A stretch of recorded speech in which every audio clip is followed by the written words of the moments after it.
It's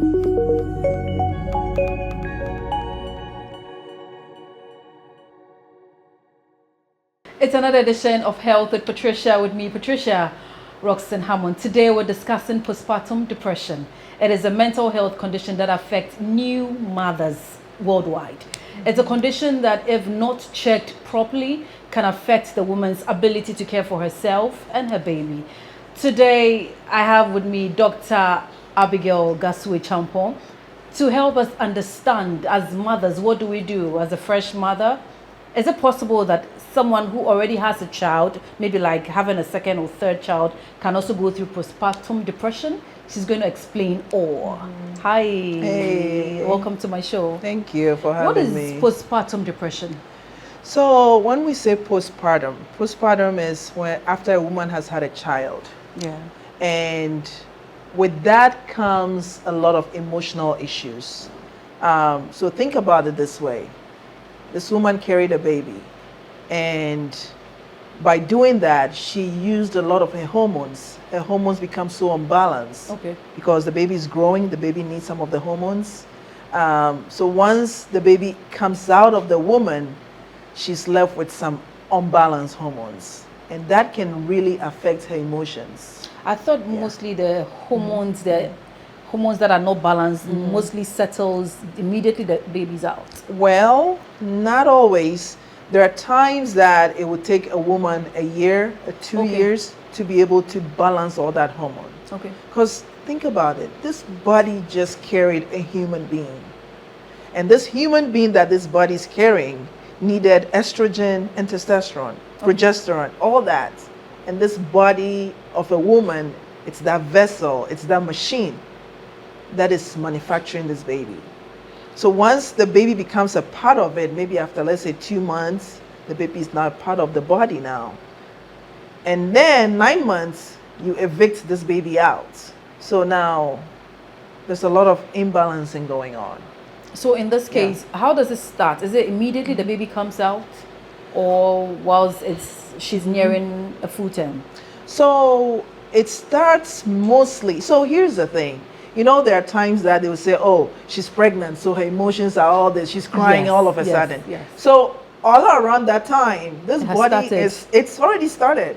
Okay. You know, this is a woman, and onion, therefore she's crying, small things she's crying. No, it's because her hormones are not very balanced right now. She's trying to, it's almost like a game, trying to give the baby what it needs. Because when it happens like that, she doesn't even understand why she keeps crying. Yes.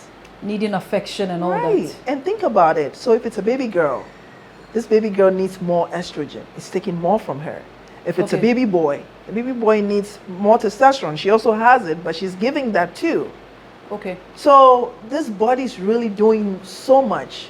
So immediately this baby comes out, it's a whole confusion in the body now. The body's confused. So she doesn't know what to do. She'll cry. She'll laugh, she'll get angry. Not only that, she has to take care of the baby. And take care of herself. And take care of herself. And it's a big thing. So in this case, how is it supposed to be medically diagnosed or? Yeah. So, you know, whilst the woman is going through these emotions and trying to figure her body out, sometimes her period doesn't even start. She's also breastfeeding. So there are times where the baby is also crying, especially for new mothers. They don't know how to do this thing. And unfortunately for our society, the males don't have a lot of knowledge about what the woman's body is going through. See, she just rented a space for this, your child and my child. And now my child and your child is out. We have to take care of it. Now I have to gain my body back. But it's taking a lot. So the stress plus the hormonal imbalance makes the woman go crazy. You know, she's angry because you told her, hey, maybe I don't have money so let's do this fish small. Then she's angry and she's crying. You know, sometimes it's just not her. She is crying, she doesn't even know why she's crying. Maybe she's been through that before. You know, and then there are times, you know, I'll give you an example. There was this lady that I know. and she was having all these emotions after she had the baby. You know, one day she was crying. She was home by herself. Her husband has gone to work. Everybody was so aware in what the baby was crying. She got so emotional. Nobody to talk to. There was a ceiling fan going. She raised the baby up. Whoa. Yes. It is a serious thing. It's nothing we should take lightly. She raised the baby. Fortunately, somebody entered the room and saw that she was raising the baby up to the ceiling because she wanted to end it all. Oh, that's bad. Yeah. And there are instances where moms have killed their own babies. Is it something that is, okay, I know it's a mental health issue, but is it like they unconsciously do that? So the mind is such a way that it gets into this tunnel where it feels like there is no way out. Mom cannot talk to anybody, nobody there to tell mom that the emotions you're going through, it's part of the healing process. So that they understand that, okay, I'm not crazy. It's something that my body's going through. So maybe the way I'm thinking, it's not right. Let me confide in my friend. Let me confide in my husband. But they don't have that. So they go into this tunnel vision. The only way out is to destroy this life. Yeah. That is very bad. It is very bad. So, our women go through a lot. So in this case, is this something that's, are they supposed to be on medication? Or Yeah. they're supposed to be isolated from the babies? Or there's something the relatives around are supposed to do to help her? So how do we figure this out? I think as a society, if you care for your women and your children, you have to understand what is going on in this woman's body. You know, every human being in this world came through a woman. Yeah. Okay? Once you understand that, okay, this woman has had a baby, she probably doesn't know what is going on in her own body, then we come together to help. Okay, can I take your baby for a little bit? Okay. Okay, do you want to sit with me and talk? How are you feeling? Can we go here? Can we do this? Can we do this? Can we, just offering support for this woman. It does help. She feels the sense of belongingness. Okay. She feels that I'm not in this alone. And the husbands try not to stress her out. It's one of those things that I feel like the males even need more education on it than the female itself. Yeah. Because that support is very necessary. Because mostly, like even in Ghana here, when immediately you deliver, they'll send you off. Go be with your mother, or maybe they'll invite your mother in. And then they are most of the time isolated, like away from you. Because woman to woman, sometimes there are days we are knowing each other. And we need somebody else to come in to help us. So, and that is fine, because if the man is the main breadwinner, he doesn't have time to sit at home and do all that for you. So if that is the case, okay, it's okay to go to your mother. It's okay to go to your grandmother. But if that is not the case, the man, you need to support your wife or your baby's mother. Okay. Yeah. So what are some of the medications that it can be on? So for me, medication is always the second resort. Okay. The first one is therapy. Okay. At The what first months does that begin? So the therapy can be formal and informal. Okay. So an older woman in the family, your mother, your auntie, a church mother. You don't necessarily have to go to the hospital. No, you don't. If you need help, because I feel like as the older you are, if you've experienced that, you should be able to mentor a younger mother and say, hey, you're pregnant. Sometimes you feel this way. Is there anything I can do to help you? Can I help you cook this thing? Just the societal and family support can really help elevate the symptoms. If you don't have that and you feel like depression comes in different levels, there are some that just that family support will help. And there are some that it goes way beyond family support. The woman actually start acting out. In that sense, you have to seek your practitioner. So in that case, you have to separate the Yes. baby from the mother. Separate the baby from the mother. Let them take care of the mom. It can be that you go on some antidepressants to help you balance your emotions before you're exposed to the baby. Okay. And sometimes also, if you separate the baby from the mother, it can make it worse. It's individual basis. You got to look at the situation to identify that, okay, this is what she needs. If she's a threat to herself, her baby, her family, obviously you don't want to expose that baby to that threat. Wow. Yeah.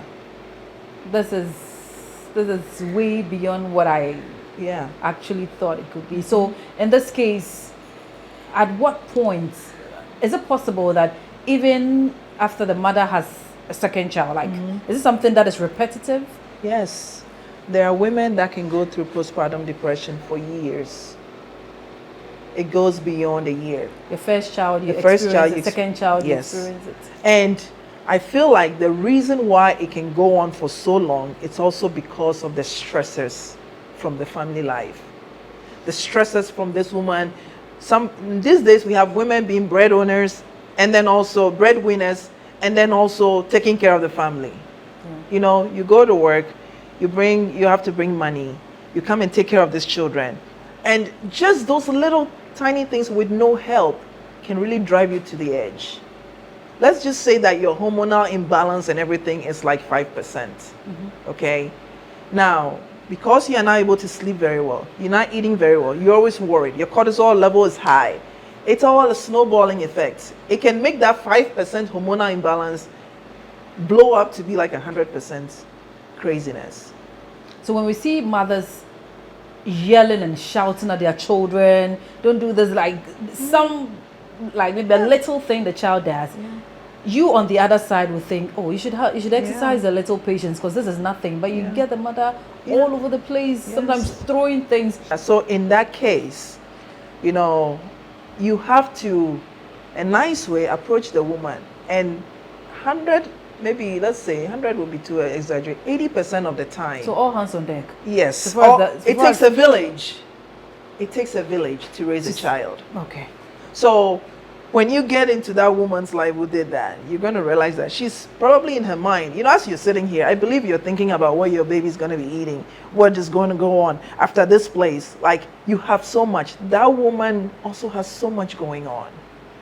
You know, emotionally, financially, economically, and socially. All these things will play a role. Now, that baby, that child, the woman was just a vessel. That child is going to live in this community with me and you. So if we don't help take care of that child, we're going to live with a child that has not been raised very well, and the cycle continues. Okay. So to end this whole conversation, I wanted to find out, so when we meet a woman, like someone who's conceived, maybe getting to full term, how can we detect to know that this person is having early symptoms of postpartum depression? And then when the lady also puts to birth, what are some of the signs that we have to look out for to help? Some of the signs will be, let's say you know the woman to be one that keeps herself really well before she got pregnant. And now getting to the end of the pregnancy, she's not keeping herself well anymore. She doesn't care anymore. She just does whatever she wants to do. That is a sign that something is not right. That is not her. You know, sometimes you see somebody say, that's not you. Yeah. That is not you. That is not that woman. Or the woman has a baby, the baby's crying, she's just sitting there holding the baby, doesn't care. Or maybe she sits there and she starts crying with the baby. You know, I mean, it's happened to me before. When I had my child, my baby was crying. I cried too. Because I didn't know what to do, you know. So, it happened to me too. yes. When she had her first injection, she was crying, I was crying. Yes. And that is because you're overwhelmed. As a mom, normally, naturally, you should be able to take that mantle and say, okay, my child is crying, what is going on? Your mind should be allowed to think, to do what you need to do. But at this point, you're overwhelmed, you're crying. I don't know what to do. Emotionally, you're distraught. So we have to pay attention. And I feel like the men in the lives, the men that impregnated that woman, you should be more attentive to that feeling than anything. Okay. You should be, because that's your baby. What are the long-term effects of untreated postpartum depression? It becomes chronic depression, chronic anxiety and depression. And that is when After chronic depression, we're going into the bipolars, the schizophrenias, and all that. You know, so yeah, chronic depression can come with manic episodes or severe depression where the woman doesn't want to go out. She Doesn't want to talk to anyone. doesn't want to talk to anybody, even her own children. She really doesn't care. She doesn't have the energy to do anything. And then you brand that woman as being lazy. Meanwhile, she's not lazy. No, natural maternal instinct is not lazy. Yeah, so. Thank you very much, Doc. You're welcome. Before I let you go, just your final words to Yes. the viewers. My final words is we have to remember that it takes a village. It takes a village. When this woman is holding on to this baby, producing it, birthing it, once the baby comes out, it's the responsibility of the both of us. If you think it's not true, wait till that baby lives in your neighborhood and start becoming distractive. Then you know that you failed your society. So let's all get on board and raise our children. They are our future leaders. Thank you. You're welcome. Thank My you. guest has been Dr. Abigail Gasui Champong. She's coming from Ohio. The name of the hospital again? Manacare Health Center. Manacare Health Yeah. Center. And the show has been Health with Patricia, with me, Patricia Roxanne Hammond. At the same time next week, please stay blessed and be nice to one another.